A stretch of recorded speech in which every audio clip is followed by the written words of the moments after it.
All right. It is wonderful to be here today with you. Thank you so much for joining us as part of the Belfast Marketing Meetup virtual content. My name is Liz Maguire. I'm the Director of Litter Marketing, an e-commerce specialization marketing consultancy that works with email strategy. And I'm joined here this afternoon by Miss Sophie Blackmore, founder and owner of Happy Marketeer and author of It's Only Bloody Marketing. So I am delighted to be joined virtually and to be joined in person soon in Belfast, which I think is going to be great. And wonderful to have you here, Sophie. Thank you. Thank you so much for having me. Yes, it's very exciting to be able to speak to you virtually and turn up. You know, we've got the best of both worlds that way. Well, the good news is focus on you here, you know, and then focus on you there. I've got this. Oh, my blur doesn't like bloody, but I've got mine for an autograph when I see you in. Amazing. Thank you. I think if you find one that hasn't been autographed, it's probably worth more money, to be fair. Oh, good to know. Good to know. Inside track. I like the way the marketeers are. So before we kick off today, I want to just ask you, just to kind of warm us up, thinking of your company name, what is something in marketing that has made you happy this week, this month, today? What's something that's made you happy? What's something that's made me happy? Oh, that's a very good question. I am pretty easily pleased. So lots of things make me happy. You know, the clue's kind of in the title, in the fact that when I was trying to work out what I was going to call my business when it's set up, various people are like, well, you're just so relentlessly positive and, you know, and smiley, like that's kind of your, you know, your brand. So I was like, well, I'll just be the happy marketer, and it stuck. But little things that make me happy are normally like little clever bits of copywriting always make me smile. In the work world, when I spot something that's worked really well and I want to kind of give the marketing team behind that a kind of a round of applause, that makes me happy. And then in my day-to-day life, what makes me happy? Going for a walk, nice coffee, trees. You know, I'm very, very simple things, little simple things, and often are the things that make me happy, you know?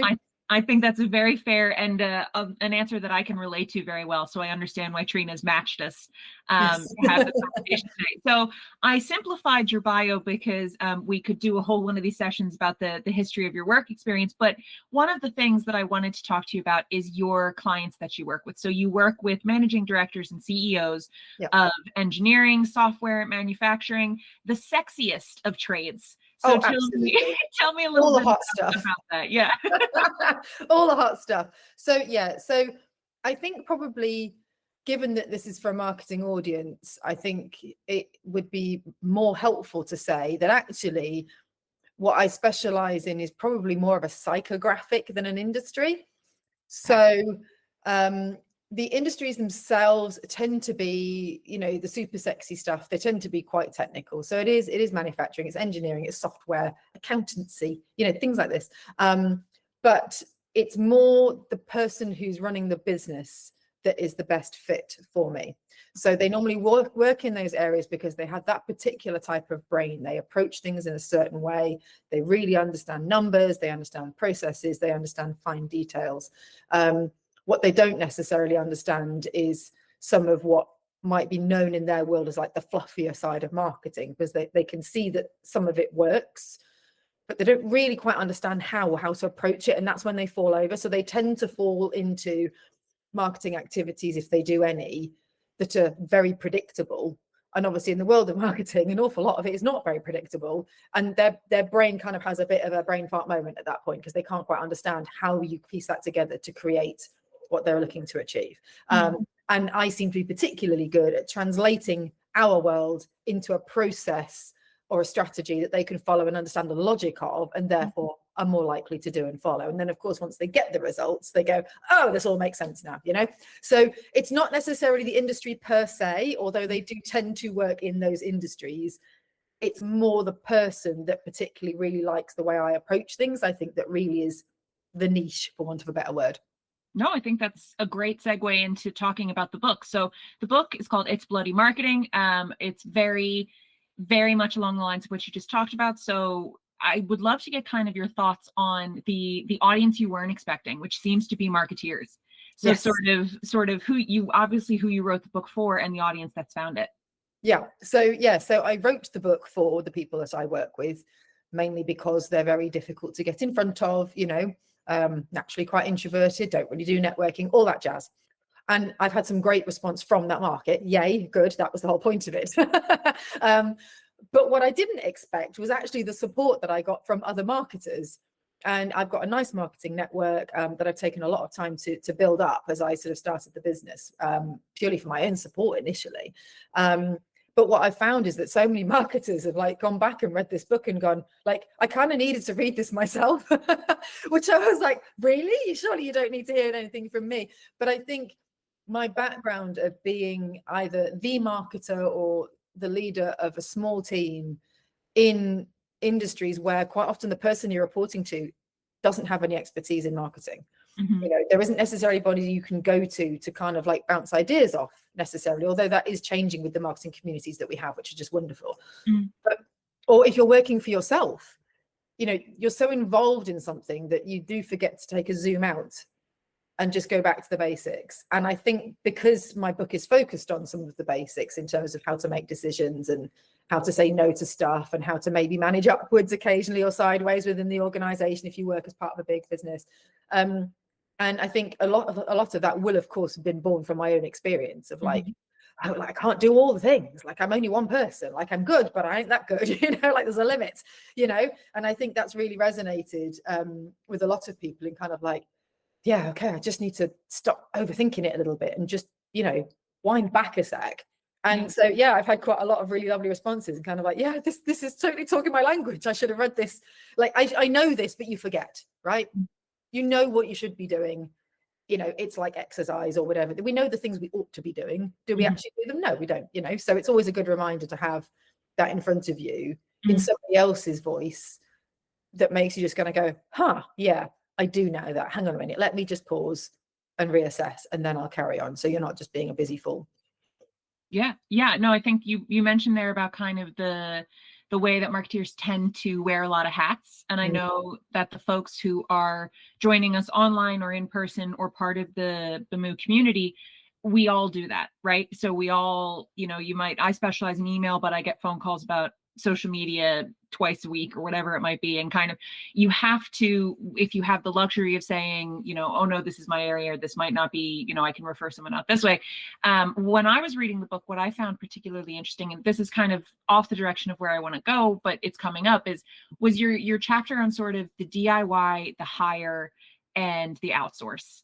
So I think that's really interesting. Maybe not so because the marketeers in the room might be sort of one person, you know, pedaling up Everest, but it's a great idea, I think. And I'd like you to maybe, if you can speak to it, talk about how those marketeers can go to leadership and say, you know, these are the things that I'm good at, and these are the things that I need a little bit of help in, without it necessarily being a weakness exercise, if that's a clear question. Yeah, no, it is. I think I know where you're going with this. So ultimately, I think if we as a marketer have trained in one specific area and that's absolutely our bag and we do nothing else, then that's often where we'll go. So either we'll have a job where we do that one particular thing, or maybe we're a freelancer or whatever, and we focus on that one particular thing.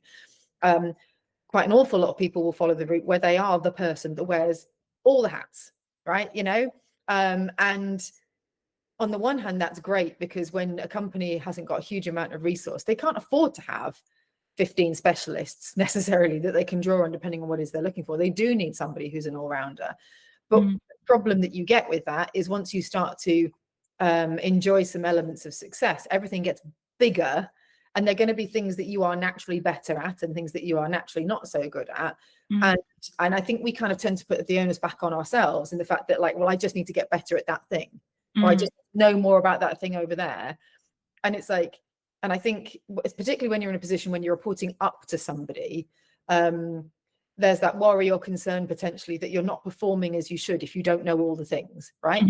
And I think actually part of this will have come out of that understanding that you are really, really helping your boss or your company, whoever it is, if you can go to them and identify and say, like, from where I'm coming from, this is an area where we could be a lot stronger in, and I think we could invest some more into that. And it might be that you want to have the investment, so you want to grow those skills. Or it could also say, look, reflecting on where I am right now, like, I don't mind doing this and I'm happy to do it. It's part of my job. But like, I'm thinking I'm really good at this bit. It would make far more sense if I develop this area and we bring in somebody who can create that, you know. And then that's a question of sort of, you know, speed versus resource. How quickly do you want to get there versus what's it going to cost you? But I think having those open conversations where it's an objective conversation rather than the onus is on you to have all the answers. But if you present it in a way that says the business, whether that's yours or somebody that you work for, is trying to get to here. I've done this assessment. This is the stuff that we're lacking. These are the options that we could do in order to plug that gap. Like, how is that not helpful? How is that not doing your job? It absolutely is your job. It's not a sign of weakness. That's exactly what I'm doing now in my day-to-day work with the people that I work with. It's just that because I'm external, somehow it's easier for me to say it than it is when you're talking up, because you're that one place removed. Yeah, it's the world of the external consultant. So the external consultant who can come in and go, the carpets don't really go with the drapes, and then someone go, they really don't, and we've been in this office for 15 years and we've never noticed that before. Yes. But you're in that space. So thank you for that. That was kind of where I wanted to take us next, because what you were saying in that made me think of a line from the book that I highlighted, and I'll be using everywhere now, which is the idea that being able to define ROI, right? Every marketeer gets a shiver with ROI. Being able to define ROI down to the specific action. You use an example in the book where you say, like, how many leads did we get from a LinkedIn post? And that just sets my teeth on edge. But you have a great line where you say, being able to try to define it out that way is like trying to say which bite of dinner made you feel full. Yes. So you don't know kind of how it goes down to it. So one of the things that I really admire about the book is that you touch on budgets, and you touch on ROI, and you touch on the toothaches. Right. So it's a wonderful book in that you are perhaps in a marketeer's experience, giving them the outlines for exercises, but you're also not afraid to go near that kind of those ROI budget chapters and things like that. Mm-hmm. So what would you say those exercises, when you choose the exercises for the chapters, because each chapter has an exercise for anyone who hasn't read the book yet, each chapter has an exercise. Was it easy for you to come up with those exercises for budget and ROI, or were you kind of having to come up with something bigger and strip it down to make it nuts and bolts? No. So what was quite interesting was that the whole, the reason why it's a micro book is because I was like, well, nobody's ever going to, if I want this to go to the people that I'm aiming it for, they're probably not going to read an enormous tome, right? This is not sort of academic reading. This is meant to be a quick dip in and out. And equally, the other thing that I really wanted to give people as a takeaway is I wanted to make it accessible, but I also didn't want it to be so lead magnety, that it basically talked an awful lot of waffle. And then for everything else, it was like, come and get me for your answers. Because I was a bit like, that it doesn't help. It's not helpful, So I was like, how can I give them something that they can do that will actually help move them forward, even if I never hear from them, Now, chances are they might do that and go, well, I still have questions. Well, fine. But ultimately, if you go through and you follow all of those things, it will help you to figure some stuff out. And they're basic decision-making things. But those are the little things that I found myself using when I was talking to clients as a way of trying to distill something down into how do I move forward in this point? Mm-hmm. So they are very simple, like ROI is such a gnarly thing. And it's one of these endless things that I think people get very frustrated over, because they're like, we want direct attribution, and like, how can we prove that this blog post made us all this money? And you're like, equally, you're well aware that, businesses have a budget, and we have to try and demonstrate in some way that what we're doing is helpful and valuable, right? So you have to be able to get comfortable with having those conversations, because they're going to happen whether you like it or not. So it's a way of breaking that down into something that is manageable and understandable. And it's also what I hope that I've done, and you can tell me if I've missed the mark, is also to understand, what does value mean? Yeah. Because obviously, when you are talking in marketing terms, some of the foundations and the things that you put in now, you're going to see return from in years, not months. So depending on when you're drawing the line and when you're measuring that, it's either going to have worked or not worked. But that's a very finite way of thinking. So looking at the value, and if the value of something is actually, we've tested this, and what we've discovered is we still don't really know if this works, why not? Yeah. That is still valuable. It's just, it's not turning somebody into a customer like that, But being able to have those conversations in that way when you're talking to somebody, whether that's a client or a boss or somebody in your team, means that hopefully you can also maybe kind of just, put your moment away a second and listen to what they're telling you. Because of course, if their immediate thing is like, we need some bloody cash, otherwise it's all going to fall under, then even if your love of big brand growing activities is like your first love, it might not bring any cash in the next month. So you might have to change what you're doing, but you need to have that open conversation, again, objectively. Yeah. And this was the whole point of these little kind of takeaway bits of homework, is that if nothing else, those thought processes and the trying to kind of pin it down to 1, 2 or 3 yes, no, black, white answers just moves you out of being stuck and moves you into the next point. It doesn't give you all the answers, obviously, because it's normally more nuanced and complicated than that, but it's a start. It's a hell of a good start, Sophie. I think, it's as a freelancer working for myself, it is, you'll hear this from a lot of the people, I'm sure, at Bamu and the marketeers who've picked up the book so far. It really is sort of the piece that you need to slow down and touch on each of these points again and remind yourself, I do know what I'm doing, but I didn't apply strategy in this way. So you mentioned something there about being stuck, which makes me think of another concept from the book I'd love you to explain, the stick.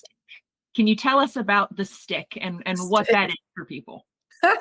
It's really funny that you've picked on the stick, because when I was writing this book and I sent it out to some readers, the first draft, to kind of give me some feedback, and nearly every single one of them was like, I think you need to explain the stick a bit more. I don't quite know what the stick is. And I was like, oh no, I thought I'd been really clear. That's really funny.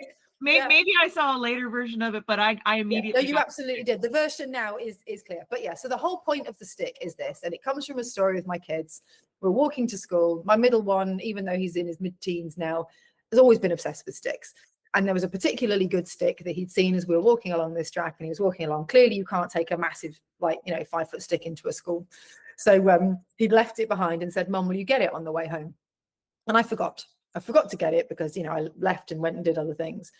And then when we came home, even though he had loads of other sticks in the garden, he couldn't get his head around the fact that he still wanted that stick. So the next day I went and picked up that stick, and it's a stick, right? We had like 6 of the sticks. They're exactly the same.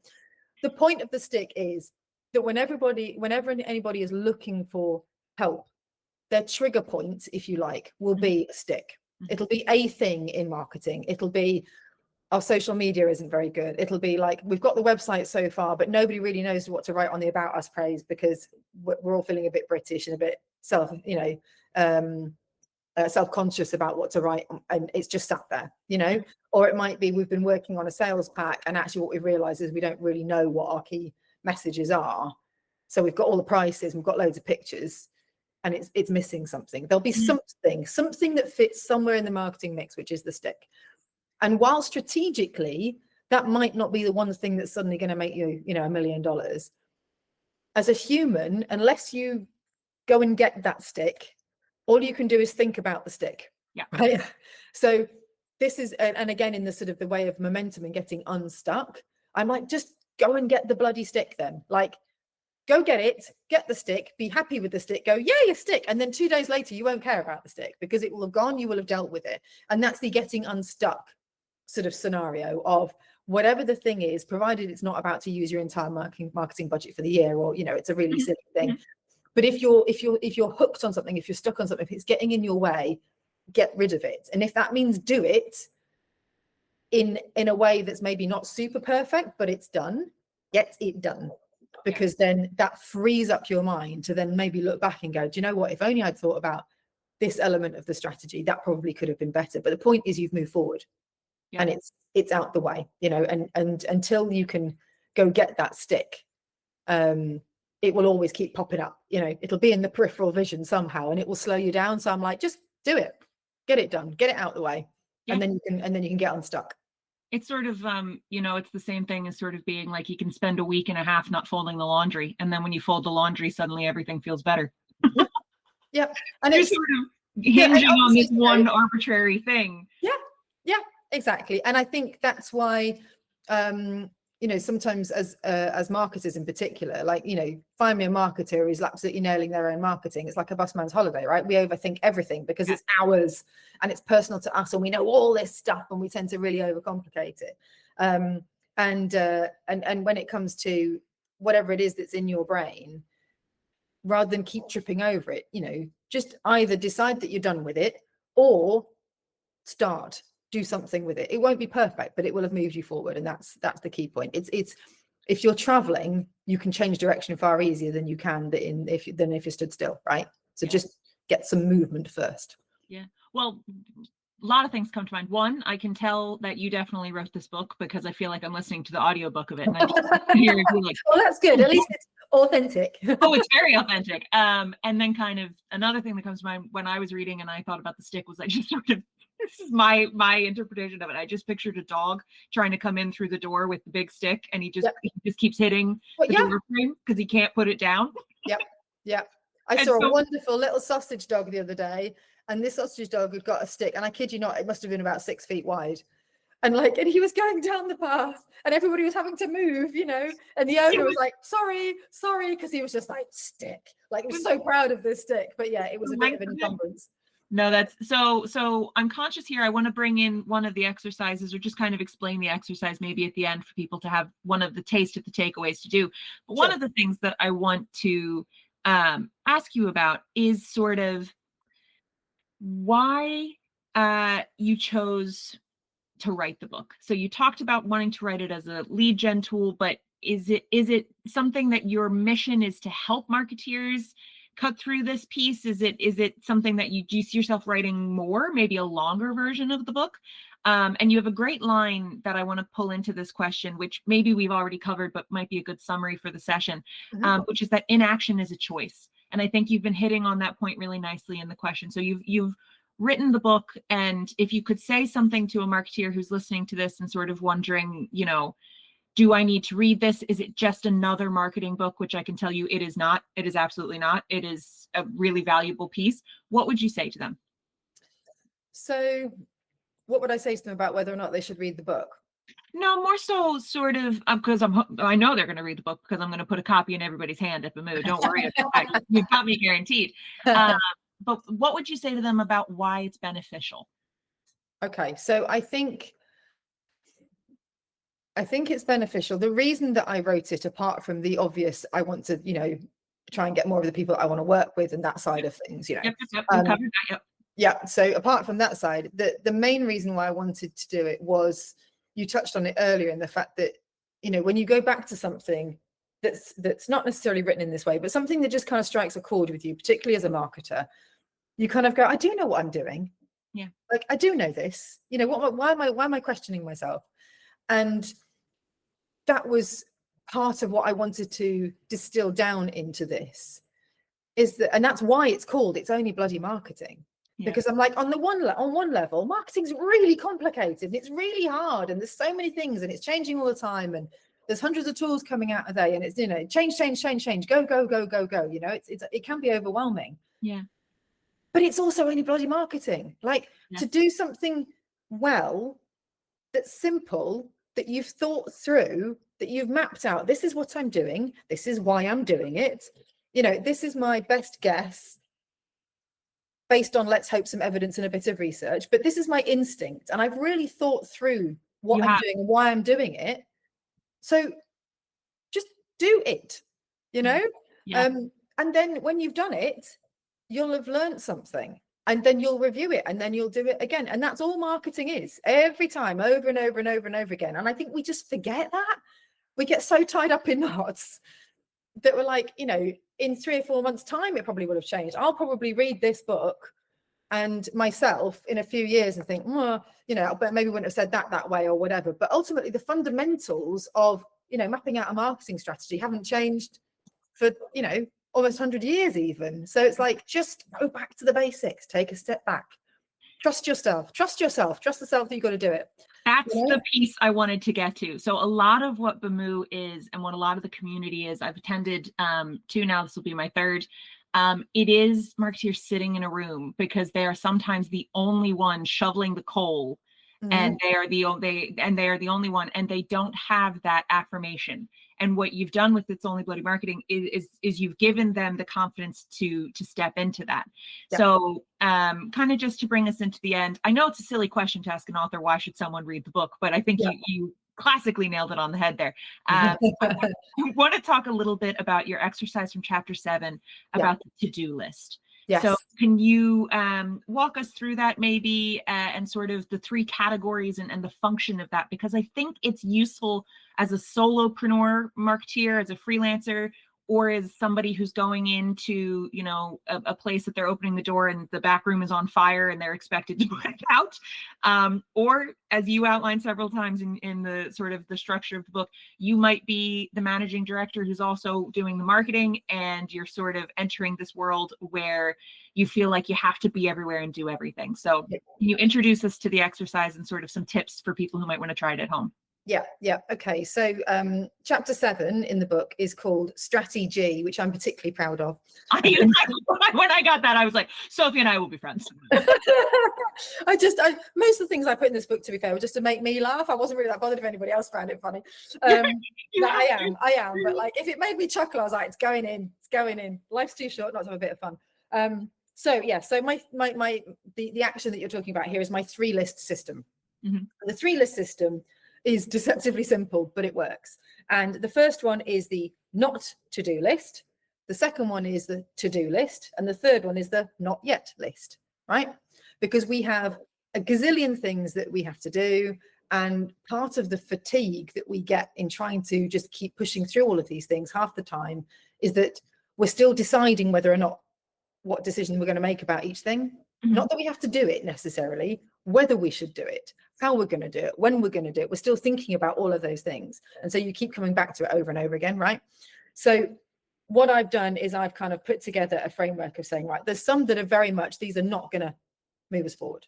Mm-hmm. They're not going to move us forward. They are in the not to-do list. Put them in there, stick a lid on it, wax some nails on, and like put it in a dark room somewhere. Like, we're not going back there for a while. We've made the decision, end of. Then there's the more difficult bits, which is the, like, I know that I think that would be good for me to explore. So therefore I can't nail it in a box. Mm. It's still kind of on my radar.